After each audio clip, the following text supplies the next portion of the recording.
chers amis, nous bénissons l'Adonai, qui est le maître du ciel et de la terre, et particulièrement, je lui dis merci pour tout ce qu'il est en train de faire pour moi, parce qu'aujourd'hui, le 2 septembre 2024, est le jour où je suis venu dans ce monde par une mère qui s'appelle Madeleine Itunda et d'un père qui s'appelle Nawesh Kalenga. Et je me rappelle de ce que ma très chère mère me disait quand j'avais 12 ans, que ma naissance a été surnaturelle, prophétique, et aussi mon appel, il est authentique.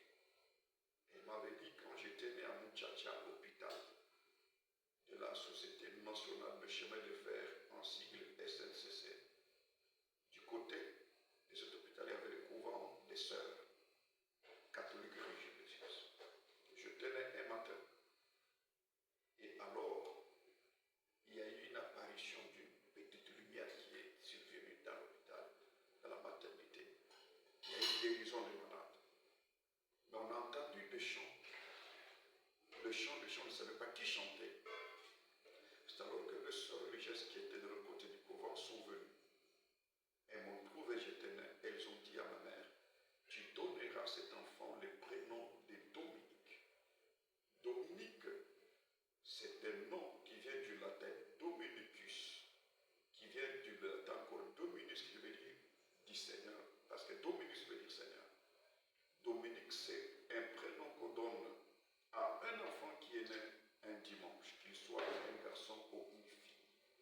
Mais moi, je suis né un jeudi, le 2 septembre 1971, en République démocratique du Congo. Sur ce, je ne peux pas cesser de rendre grâce à l'Adonai, parce qu'il est écrit, réjouissez-vous avec ceux qui se réjouissent, et pleurez avec ceux qui pleurent. Pour moi, c'est un temps de joie, de me réjouir avec vous ensemble, mais dans l'Adonai, parce que Paul parle dans Philippiens 4,4, il dit, réjouissez-vous toujours dans le Seigneur, réjouissez-vous. Je me réjouis dans le Seigneur, je me réjouis dans l'Adonai pour ce grand jour de mon anniversaire. Étant donné que je suis ici à Madagascar, dans la capitale, Antananarivo, dans une conférence appelée Fête des Tabernacles, je suis pendant la fête qu'on a commencé depuis le 28 août et ça va se terminer après 2 jours, c'est-à-dire que le 4 septembre, parce qu'aujourd'hui c'est le 2 septembre, je suis pleinement dans la joie, c'est un temps de fête. Mais en ces temps de fête, il est écrit pleurer avec ceux qui pleurent. L'Adonai m'a conduit, m'a inspiré de parler sur le toit de Naomi chez Lot. Vous êtes avec moi? Vous me suivez? Oui. Puisque Salomon dit, vaut mieux entrer dans la maison du deuil que la maison du festin. Pourquoi? Dans la maison du festin, on y apprend l'instruction et on connaît son sort. Le vendredi 29 août 2024, lorsque je devais intervenir, le Saint-Esprit est venu le matin, à 5h10, l'heure de Madagascar. Et il m'a dit, écoute ce que tu vas parler. Vous vivez pendant le temps du deuil mondial. Ça, c'est le temps prophétique du deuil mondial. Et il me dit, regarde les 3 deuils qui se sont passés dans la maison de Naomi. Ce sont les 3 deuils qui se passent dans le monde entier et qui vont s'achever avec l'enlèvement des saints, l'enlèvement des justes et des élus vers le ciel.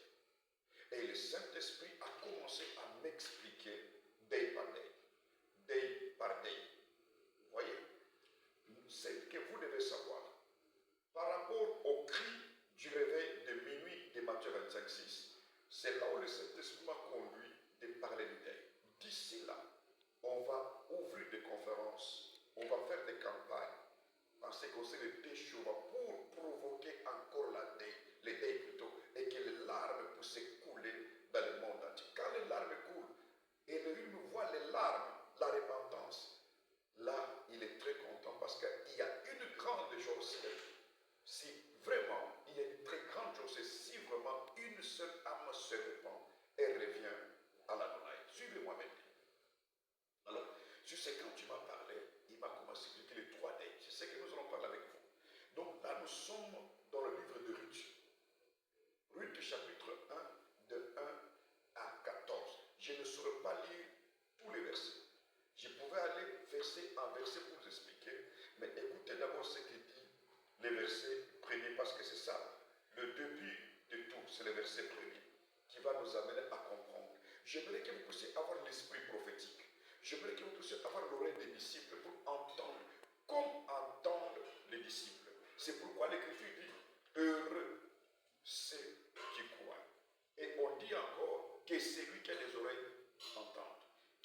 vous donne les oreilles pour entendre ce que j'aimerais vous communiquer aujourd'hui. Ça va rester dans votre cœur.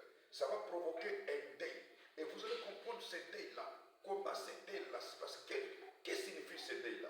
Et où est-ce que nous sommes aujourd'hui? Nous sommes pendant les quantièmes deuil. Est-ce que les deuils du premier mari, ou du deuxième, ou du troisième? C'est là que vous allez comprendre. Dans la prophétie, on doit fixer ça par rapport au temps. Je lis d'abord le premier verset. Or, écoutez, nous sommes dans le chapitre 1. Or, il arriva au jour où le juge gouvernait qu'il eut une famine dans le pays. Un certain homme de Bethléem de Juda s'en alla pour séjourner dans la contrée de Moab, oui, sa femme et ses deux filles. Mais bien aimé, ici, le constat, on nous parle d'abord du temps des juges. Le temps des juges, c'est le temps où Elohim, après la mort de Josué, il suscitait des juges pour diriger son peuple. Parce qu'il n'allait pas laisser son peuple se diriger seul. Le peuple d'Israël, c'est qu'on les appelle le troupeau d'Elohim. Or, un troupeau ne peut pas marcher sans berger. C'est pourquoi Elohim, Dieu, voulait qu'il suscite des juges d'une tribu à une autre, afin de conduire son peuple. Le juge était de différentes tribus, chaque juge a son temps. Mais comme dans la ligne prophétique, comme dans l'ordre de campement, la première bannière qui s'élevait d'Israël, c'est la bannière de Juda, ou la tribu de Juda. Or, c'est pourquoi la tribu de Juda était la première à faire quoi? À faire sortir le juge. Donc, le premier juge d'Israël, après la mort de Josué, c'était au niveau de la tribu de Juda. Et de bannière en bannière jusqu'à la quatrième bannière. C'est ainsi que, dans la période de juge, il a suscité de toutes les tribus. Elohim, il est le Dieu de toutes les races, de toutes les nations, de toutes les tribus et de toutes les langues. Il peut choisir qui il veut, quand il veut, il utilise. Il peut choisir un blanc ou un noir, un chinois ou un métis ou un indien. Il peut choisir un africain, quelqu'un de rien, quelqu'un qui a étudié ou quelqu'un qui n'a pas étudié. Il ne fait exception des personnes. Il est multidimensionnel. Considérez la robe, même la tunique plutôt, la tunique de Joseph que son père Jacob lui avait faite. Cette tunique était multicolore. Elle avait 12 couleurs. C'est-à-dire, toutes les 12 couleurs d'Israël étaient sur la robe de Joseph. Toutes les 12 couleurs. Donc, c'est-à-dire, Elohim est multicolore. Il choisit qui il veut, quand il veut, il l'utilise. C'est comme ça qu'il a commencé à travailler avec le juge. Quand vous êtes choisi par Elohim, c'est une grâce exceptionnelle. Il ne tient pas compte de votre tribu, ni de votre langue, ni votre vie sociale ou classe sociale, ni votre famille. Vous êtes riche ou pauvre, ça ne le regarde pas. Il choisit qui il veut et il utilise quand Dieu veut pour un rôle bien déterminé. Vous me suivez bien? Donc, comme en ces temps ici, si nous voulons fixer bien les choses, nous venons de tribus différentes. Et nous venons aussi des races différentes et des nations différentes. Nous formons l'Église, n'est-ce pas? Parce que là où s'est trouvé Naomi et son mari, c'est où? À Moab. Vous me suivez bien? Mais ici, c'était la période de juge. Il y avait l'absence de quelque chose. Donc l'Église est composée des gens de toutes les nations, de toutes les tribus, de toutes langues et de toutes les races. C'est ça l'Église. Et ça la Pentecôte. Vous me suivez bien? Écoutez-moi bien. Maintenant, ce qui est important, c'est quoi? Maintenant, cette période de juge-là, comme il n'y avait pas encore de roi, c'est-à-dire nous aussi nous attendons quand Christ va retourner pour être roi sur la terre, roi des rois et seigneur des seigneurs. C'est comme si nous sommes aussi pendant les temps de juge. Elohim, Dieu suscite qui il veut, il envoie qui il veut, vous ne pouvez pas refuser, il faut accepter. C'est là qu'Elohim a envoyé. Maintenant, écoutez, cette période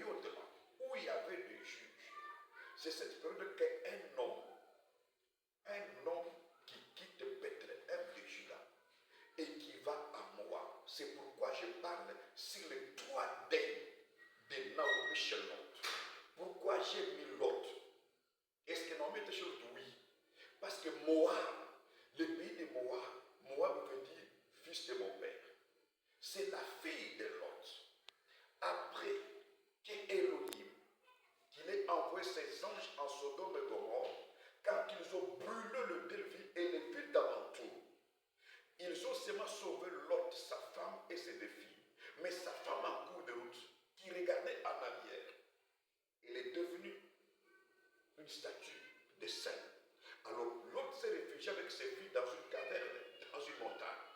Ses filles sont restées là-bas plusieurs journées, plusieurs temps plutôt. Elles ont dit, mais ici il n'y a pas d'homme pour nous. Elles avaient déjà grandi.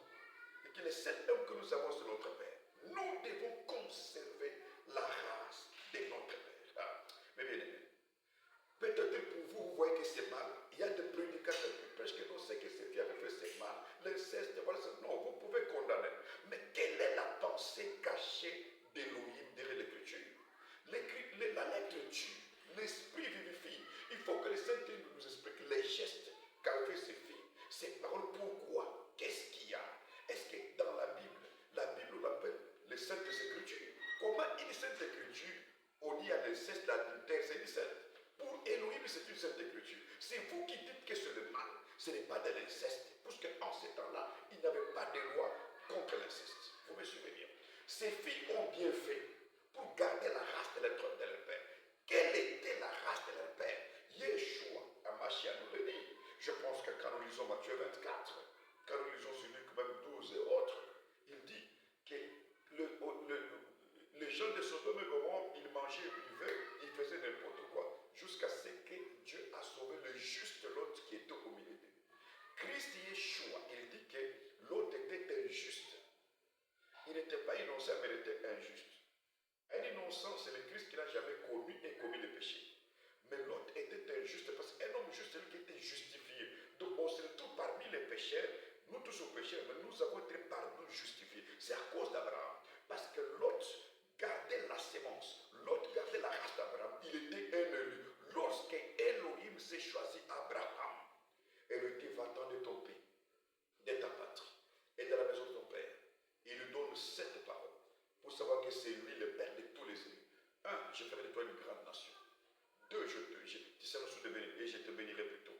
3, je rendrai ton nom grand. 4, tu seras source de bénédiction. 5, je bénirai ceux qui te béniront. 6, je maudirai ceux qui te maudiront. Et 7, toutes les familles de la terre seront bénies en toi. C'est-à-dire, tout celui qui veut être béni doit être dans la postérité d'Abraham. Donc, tous les élus sont le fils d'Abraham. Donc, l'autre qui marchait avec Abraham, quand il s'est accroché à Abraham, il a reçu la race d'Abraham. La race de l'autre, c'est la race des élus. On peut perdre tout, mais ne perdons pas la race des élus, mes frères. David l'a dit dans le psaume 119, si je peux bien lire pour vous, 119, 105. C'est nécessaire que je lise ça pour vous, afin que nous puissions bien évoluer, parce que c'est l'écriture. Laisse-moi lire le psaume 119, 105. Écoutons ce que David est en train de dire ici. Psaume 119, 105. Les psaumes n'ont pas des chapitres de versets, ce sont des cantiques. Non, ici il dit ta parole est une lampe à mes pieds, ce n'est pas ce que je cherche. Non, c'est psaume, attendez, ça doit être 75 ou 115, 75, quelque chose comme ça.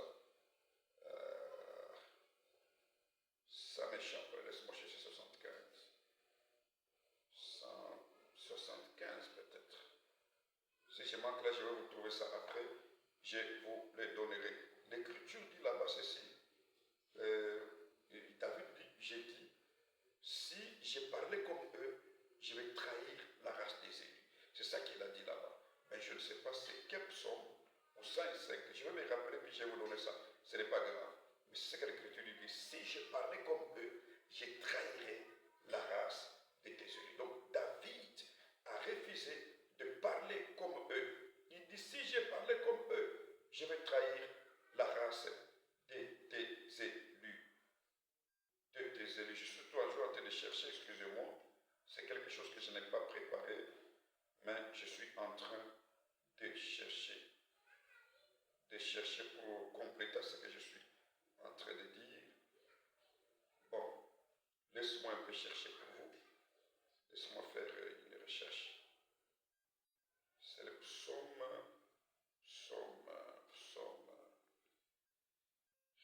C'est longtemps que j'ai lu cette écriture-là. Il dit, si je parlais comme eux, je vais trahir la race des élus. Je vais trahir la race des élus. Je vais trahir la race des élus. Bon, on continue. Ce n'est pas grave, on va chercher peut-être jusqu'à la fin, on va vous donner. Il dit, si je parlais comme eux, je vais trahir la race des élus. Je ne peux pas parler comme les catholiques, je ne peux pas parler comme les protestants, comme les pentecôtes, je dois parler comme un élu. Puisqu'au ciel, il n'y a pas ces églises, au ciel, il y a que les élus. Je ne peux pas parler comme les musulmans, les ceci. Nous devons parler comme les élus. Donc, ce qu'il ne faut pas trahir, c'est la race des élus.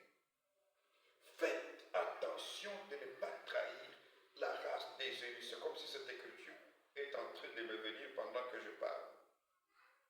C'est comme si ça vient chez moi. C'est comme si ça vient. Il dit, si je parlais comme eux, je vais trahir la race de tes élus. C'est ça que les filles de Lot n'ont pas voulu trahir la race de leur père. Lot était un élu. C'est pourquoi ces filles ont voulu garder cette race des élus. C'est pourquoi j'ai mis ces enfants-là. Donc Moab est une race, une semence du Père qui reste et qui demeure pour toujours. Et Moab, nous considérons que c'est parmi les nations. Parce que Ruth, c'est une femme qui est sortie des nations du monde. Là, nous nous retrouvons que, comme ils sont allés se réfugier chez Lot, nous voyons Lot en Sodome et Gomorrhe. Lorsqu'il s'est séparé d'Abraham, Lot est parti à droite, Abraham est parti à gauche.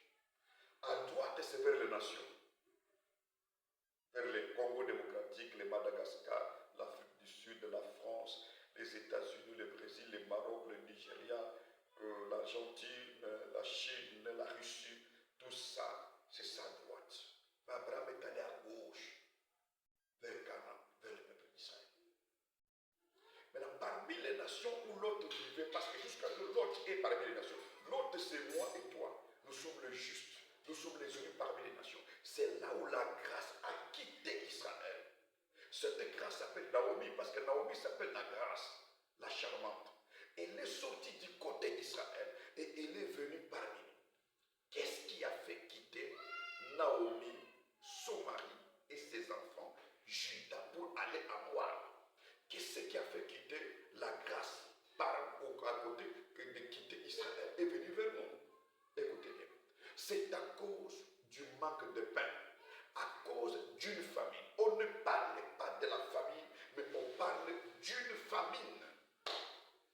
Mais bien aimé, la famine, c'était au temps d'Abraham, d'Isaac et de Jacob. L'on parle de la famine, ça a pris tous les pays de ces temps-là. C'est pourquoi on parle de la famine, ça a généralisé tout. Et c'était la famine en tout. Mais ici, quand on parle d'une famine,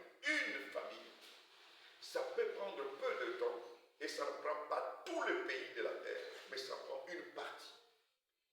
Or, dans l'écriture, il y a famine et famine. Il y a la famine de la parole, il y a la famine de la nourriture.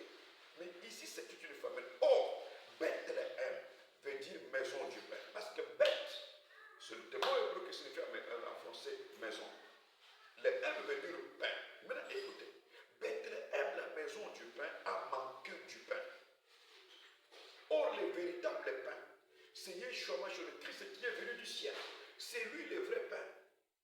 Qui est venu donner la vie au monde. Quand il n'est pas là, c'est fini, il n'y a pas du pain. Bethléem en tant que maison, il y a plusieurs maisons ou explications des maisons. La première maison, c'est le monde. Le monde est une maison. Hébreux chapitre 10, le verset 5. Paul dit ceci. Christ entra dans le monde. Il a dit, tu n'as voulu ni sacrifice ni offrande, mais tu m'as formé un corps. Donc le monde est une maison, le monde c'est dedans, dehors c'est le ciel.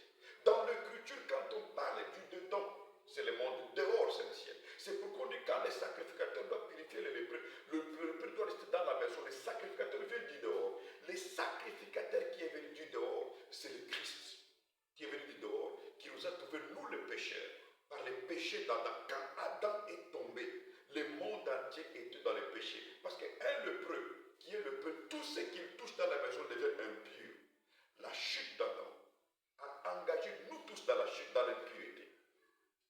La deuxième maison, c'est Israël. On appelle la maison d'Israël. Israël, c'est le peuple du dedans. Et nous, nous sommes le genre de dehors. C'est ça que Christ a dit à la femme cananéenne. Il n'est pas bon de prendre la nourriture des enfants et de donner aux chiens. La femme a répondu, oui,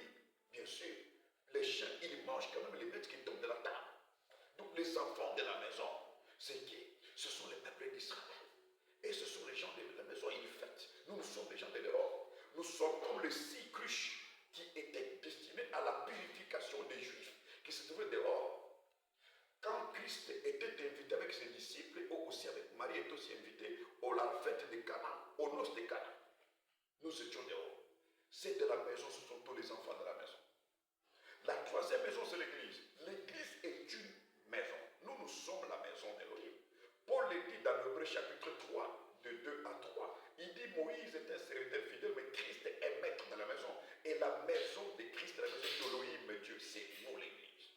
Vous voyez? Parlons de ces trois maisons.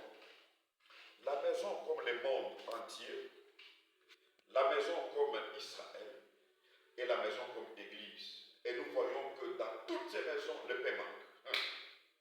Le monde manque le pain, comment? Il y a des chômages partout. Il y a des pleurs partout. Tout ça, c'est ce qu'on appelle les tekel du pharisien. Donc ça, c'est qu'est-ce que c'est? Toutes les élections qui se font, les gens cherchent quoi? Du travail. Bien vivre bien. Qu'il ne manque pas, le pain ne manque pas. Le monde est dans une famine. Ça, je vous dis la vérité.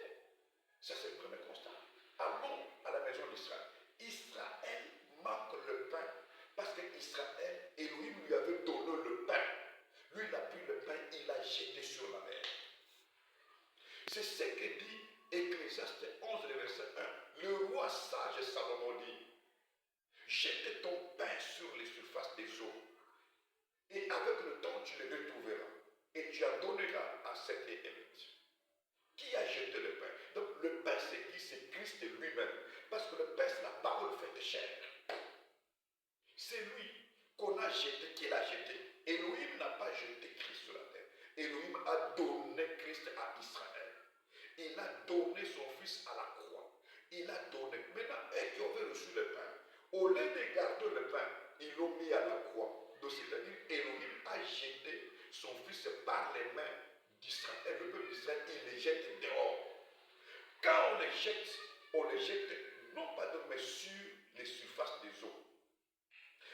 Quand on parle des eaux, qu'est-ce que c'est les eaux? Apocalypse 17, le verset 15 nous dit ceci. Les eaux que tu as vues, sur lesquelles la prostituée est assise, ce sont les nations, le peuple, les foules, les langues et les tribus. C'est pourquoi ce pain est parmi nous, c'est le Christ. C'est la vie. C'est le salut, c'est le Saint-Esprit parmi nous. Donc en Israël, il n'y a pas de pain. Même si vous faites les pèlerinages en Israël, même si vous allez baptiser les gens en Israël, il n'y a plus le pain, il n'y a plus le Christ, il n'y a plus le Saint-Esprit. C'est un voyage inutile.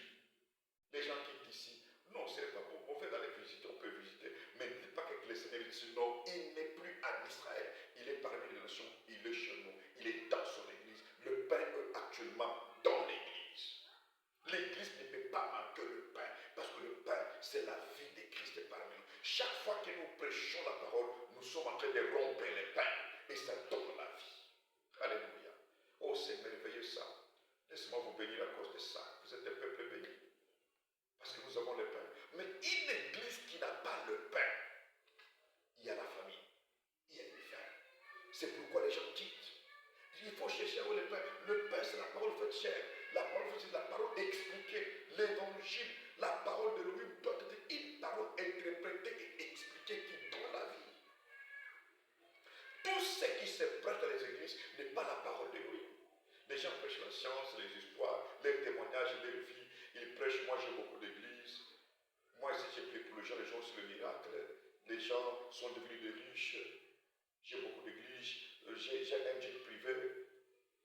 J'ai beaucoup d'argent. Je suis riche. Ma femme est la plus belle. J'ai des enfants très intelligents. Je voyage partout. C'est pas l'évangile. C'est pas l'évangile. Philippe a dit montre-nous le Père. Et cela nous suffit. On doit présenter le Père. On doit présenter le Christ. On n'a pas besoin des histoires de témoignages. Moi, je ne prêche pas mettant des témoignages. S'il y a quelqu'un qui peut faire des grands témoignages dans ce monde, il n'y a pas deux qui peuvent me dépasser. Parce que quand je commence depuis l'âge de 15 ans à vous raconter, c'est tout un évangile. Mais je ne prêche jamais ma vie. Ma vie ne peut pas sauver une personne. Je prêche Christ dans 4 facettes. Dans la facette du lion, dans la facette du veau, dans la facette de l'homme et la facette de l'aigle. C'est ça les 4 facettes de Christ qu'on doit expliquer. Yeshua a marché sur le véritable pain. C'est ce qu'on doit présenter dans l'église. Ne présentez pas vos richesses. Ne présentez pas vos voyages. Excusez-moi. Ne présentez pas tout ce que vous avez. Présentez-nous Christ dans ces 4 facettes.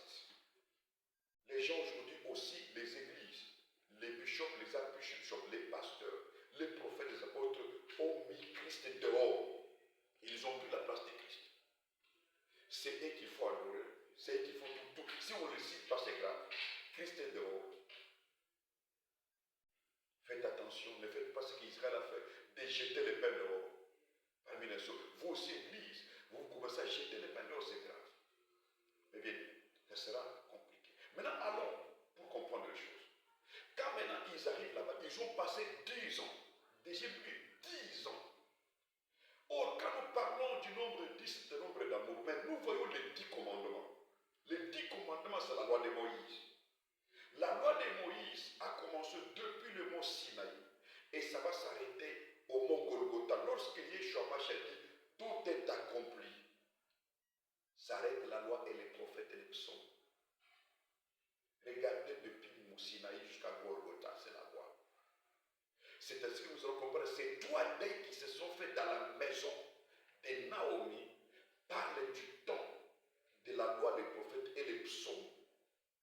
Selon ce que Yeshua Mashiach dit dans Luc 24, 44, il dit, c'est ce que je vous disais lorsque j'étais encore avec vous. Il fallait que s'accomplisse ce qui est écrit de moi. Premièrement, dans la loi de Moïse, deuxièmement, dans les prophètes et troisièmement, dans les psaumes. C'est ça les 10 ans là. Quand Christ est monté à la croix, c'est par rapport à la loi de Moïse, aux prophètes de psaumes. Ce sont eux qui ont prophétisé sur la mort de Christ. Il est mort à la croix. C'est ainsi que nous voyons les deuils qui a commencé parce que la mort suscite les deuils. On ne peut pas pleurer quand il n'y a pas de mort. C'est quand il y a un cadavre, on dit cette maison devient la maison du deuil. Les rois sages, Salomon dit, dans l'Ecclésiaste 7, 2, il dit, vaut mieux entrer dans la maison du deuil que la maison du festin.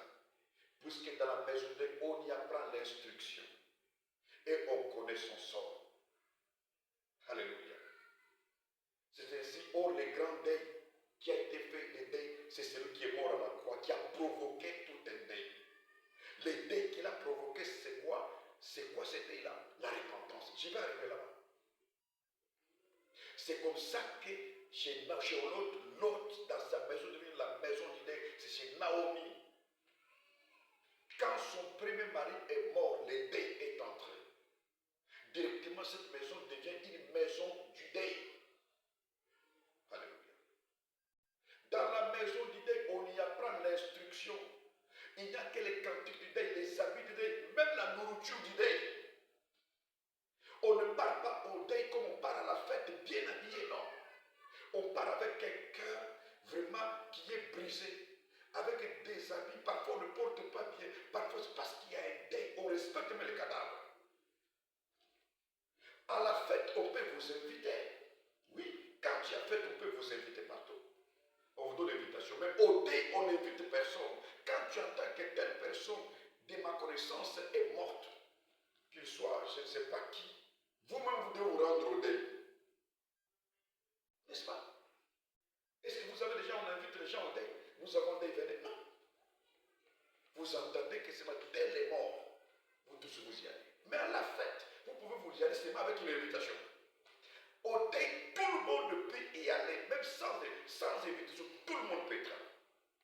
Nous sommes pendant le temps du deuil mondial. C'est le temps prophétique du deuil, où le deuil et les cadavres est là, ce Christ, tout le monde doit venir pleurer là-bas. Le premier mari est mort. Qu'est-ce qu'un mari? Le mari, c'est la tête.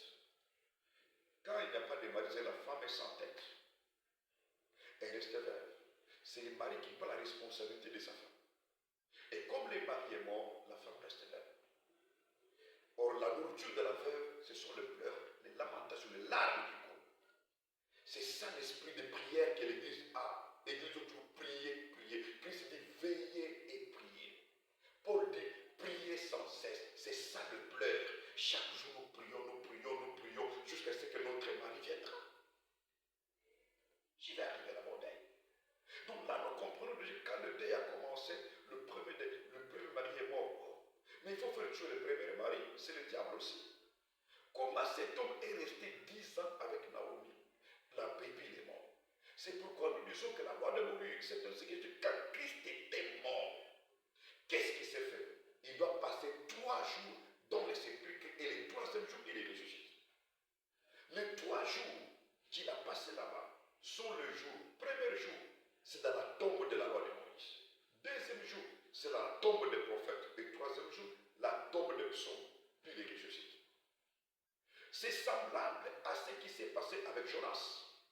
Jonas a fait 3 jours dans les ventres du grand poisson.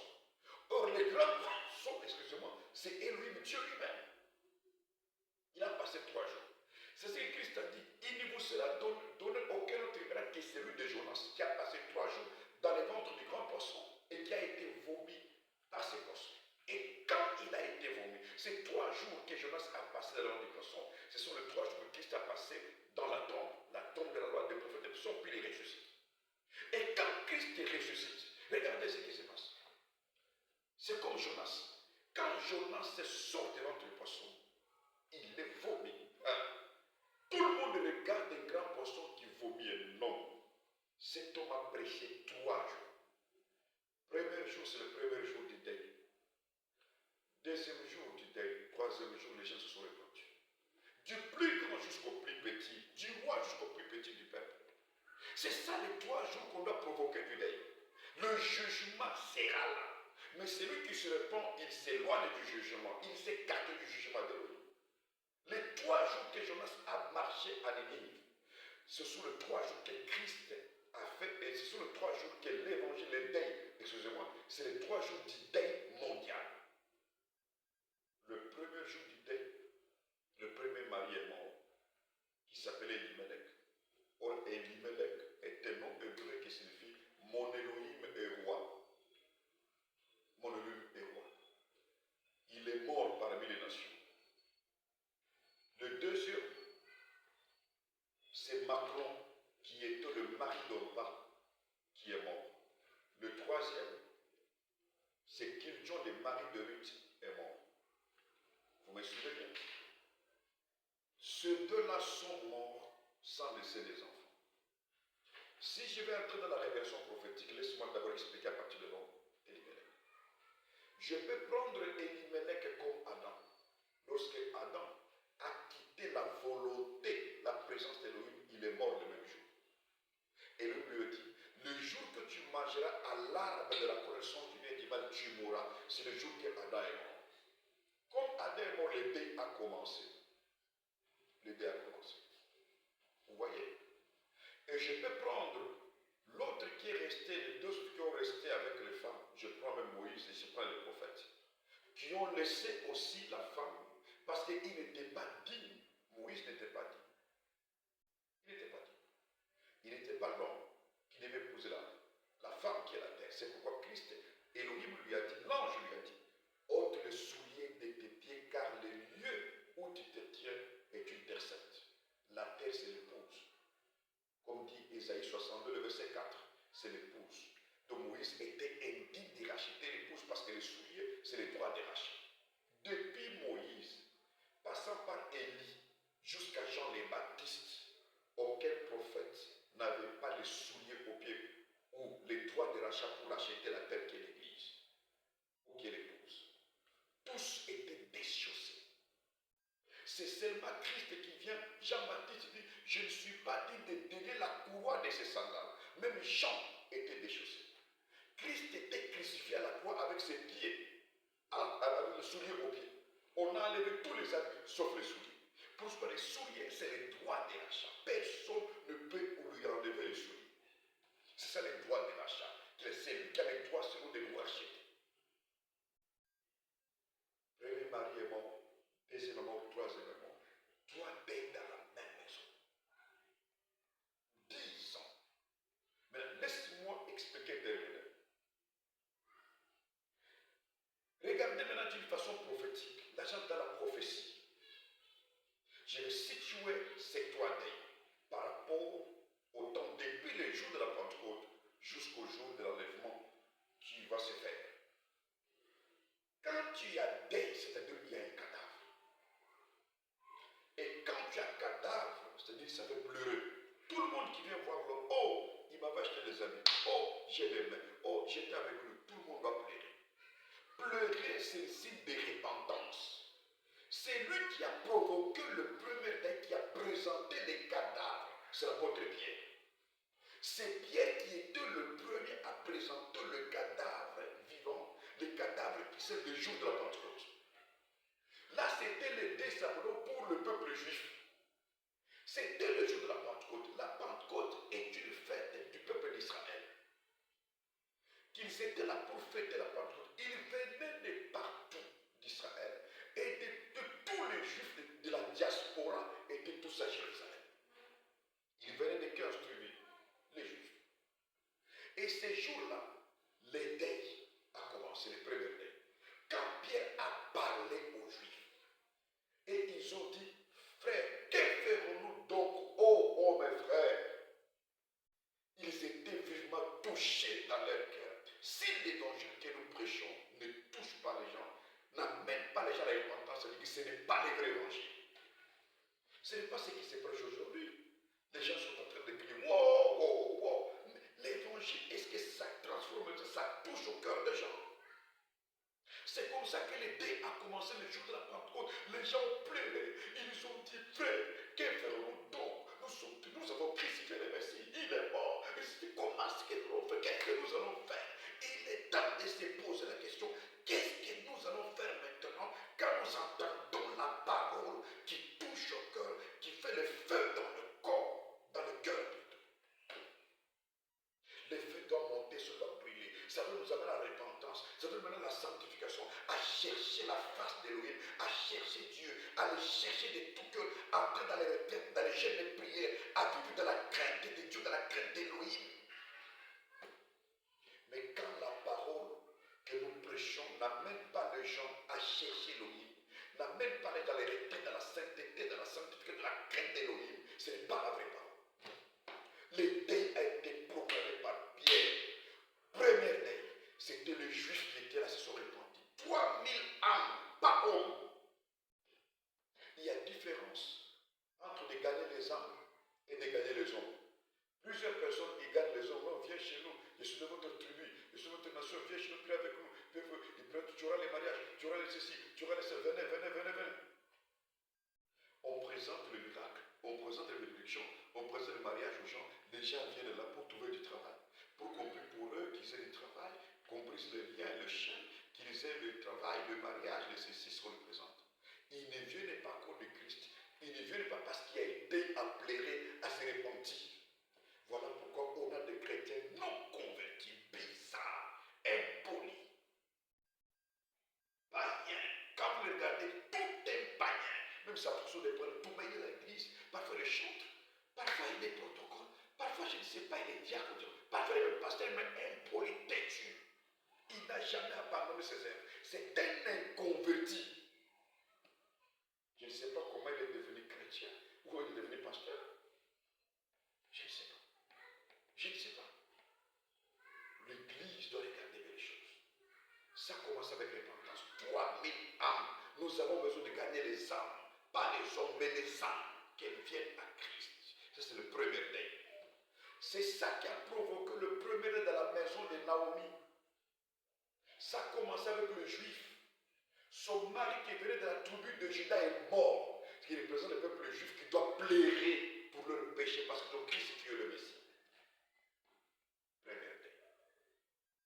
Deuxième deuil, c'est Maclon, le mari de Orpa, qui est mort. Les maris mouraient, les femmes restaient. La femme est toujours parce qu'on doit la racheter. Parce que la femme, c'est l'église, on doit la racheter. Pourquoi pas mourir? Celui-là est semblable au Samaritain, parce que c'est le mélange. Samaritain ou Samaritain, c'est mélange. Peut-être le père était un juif, ou quelqu'un d'Israël, la mère était d'une autre nation. Ou la mère était d'Israël, le père d'une autre nation, le mélange sont les Samaritains. Et ça, nous voyons Macron qui était tout le temps malade, tout le temps malade. Je ne peux pas expliquer trop les noms de Macron. Malade. C'est la combinaison d'une partie juive et d'une partie nation. Là, nous parlons des Samaritains. Quand l'évangile a quitté les Juifs, il est allé convertir les gens de Samarie. C'est Philippe qui est parti là-bas, qui a trouvé un ancien magicien qui s'appelait Simon, et immense, qui disait ça c'est la puissance de Dieu qui s'appelle la grande. Il l'a envoûté, séduit toute la vie des Samaritains. C'est comme ça que beaucoup de gens disent. Nous avons des pasteurs francs-maçons, des prophètes, des magiciens, des apôtres fétichistes, occultistes. Ils disent que c'est Dieu, c'est Dieu, c'est Dieu.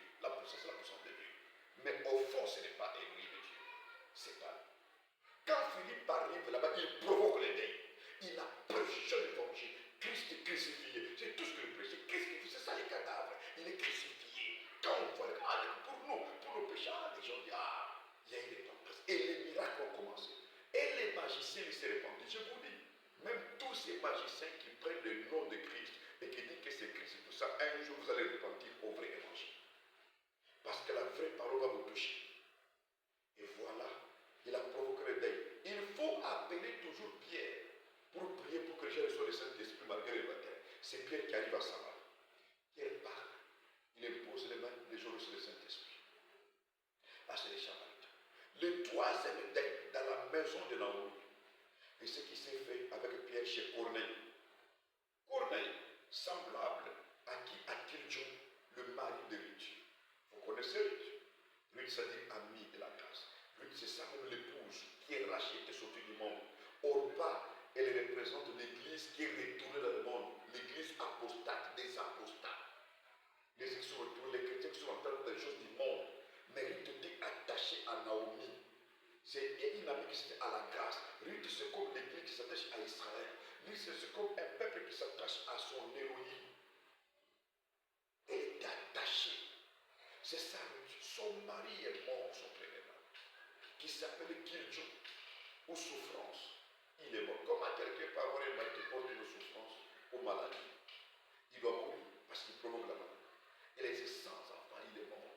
Alors là, nous parlons de ce Kiljon.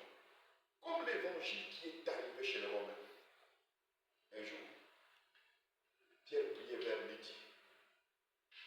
Il avait faim, mais il priait. Il a vu une vision.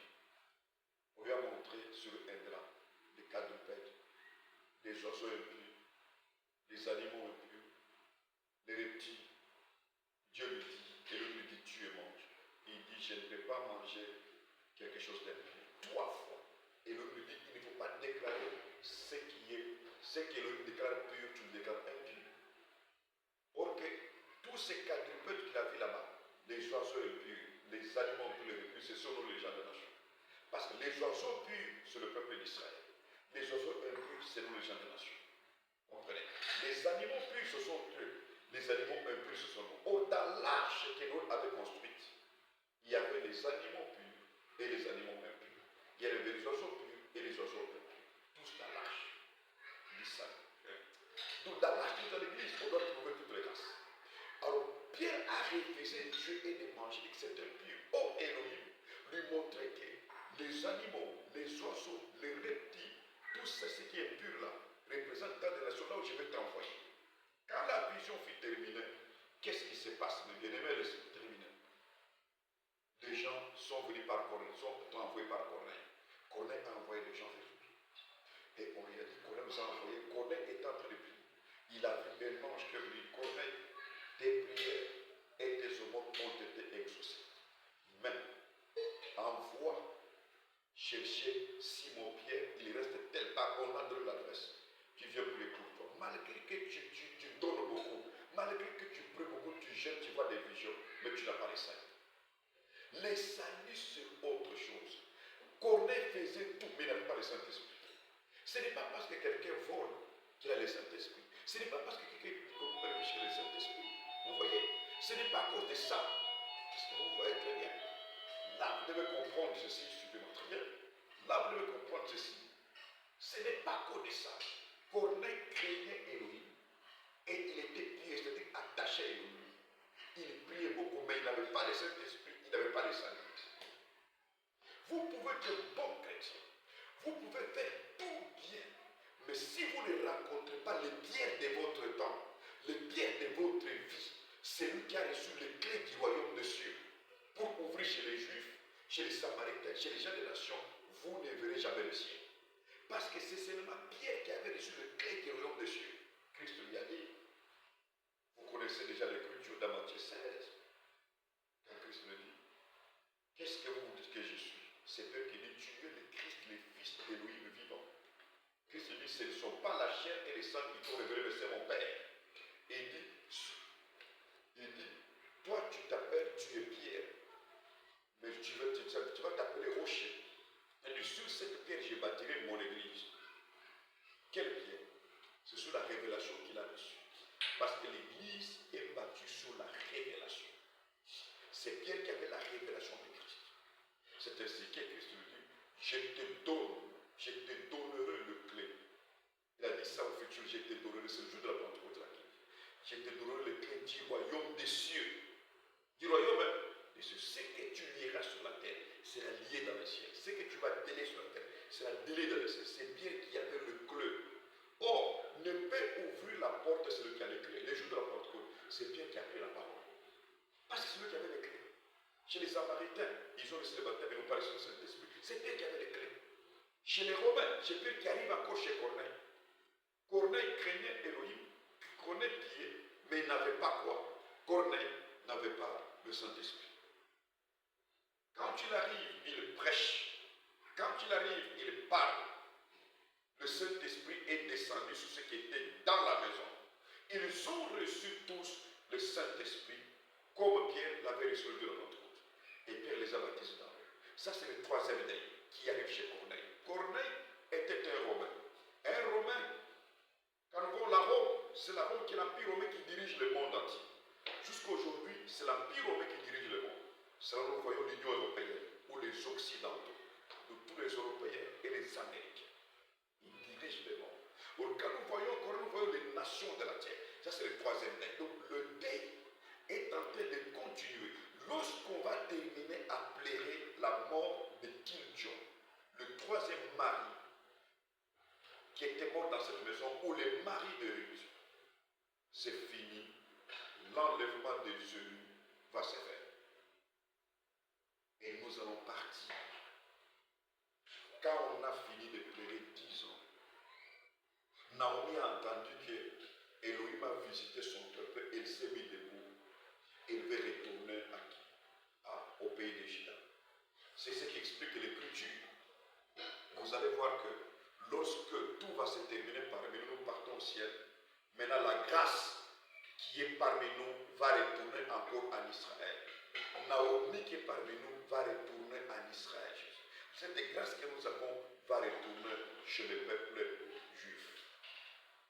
Mais bien aimés, je termine par là. J'aimerais vous demander partout où vous êtes, vous devez vous incliner. Demandez pardon à Elohim, à l'Adonai. Confessez vos péchés. Changez votre vie. Cherchez le vrai baptême. Cherchez le vrai serviteur. Et de l'huile dans des vases, puisqu'il est déjà minuit. Une vierge sage doit garder l'huile. Il ne faut pas être comme une vierge forte qui ne garde pas l'huile. Parce que l'huile, c'est l'enseignement des apôtres et des prophètes. L'huile, c'est ça le Saint-Esprit, l'enseignant qui nous enseigne. Vous devez garder de l'huile. La veuve de Sarepta n'avait rien qu'un vase d'huile dans sa maison. C'est ce qu'Élisée lui dit, va vendre. Va d'abord emprunter des vases vides et remplis ces vases. Maintenant, vends. Il n'y avait plus de dettes dans sa vie. Il n'y avait plus de dettes. Quand on a l'huile dans un vase, il n'y aura plus de dette, même la dette envers Elohim, même la dette envers le diable, même la dette envers les hommes, même la dette envers la banque. Soyez tous bénis par celui qui m'a envoyé, Yeshua Hamashiach.